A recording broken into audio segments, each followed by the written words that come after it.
मी आज अशा गावात आलोय ज्या गावामध्ये कुठल्या प्रकारची जातपात बघितली जात नाही, जातीचा उल्लेख देखील केला जात नाही, मानव हाच धर्म, माणुसकी हीच जात असे विचार असलेले हे गाव. तसेच याच गावात जर तुम्ही या गावात कोणी शिवी देखील देत नाही, 100% जातमुक्त तसेच 100% शिवीमुक्त असलेले हे गाव. याच गावात रोज संध्याकाळी 7 ते 9 या वेळेमध्ये गावातील कोणीच मोबाईल देखील वापरत नाही. 100% त्याच्यावर लक्ष पण ठेवता. लक्ष पण का जर शिवी देणार म्हणतो मी दिली नाही, हा. तुम्ही त्याला पुरावेसहित सांगतात तू या टायमिंगला इथे बरोबर. शिवी दिली होती. मध्ये सायरन वाजतो.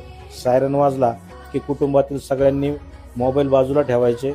एक मुलांनी अभ्यास करायचे. जे काही प्रदर्शनी भिंती आहेत ना, हा. तिथं आम्ही मुलांचा अभ्यासक्रम लिहिलेला आहे.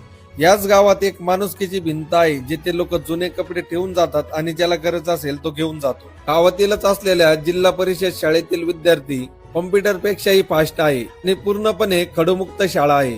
तुमच्या मुलाचे जर या शाळेमध्ये ऍडमिशन घ्यायचे असेल तर जागा असले तरच भेटते, कारण प्रत्येक वर्षी येथे ऍडमिशन फुल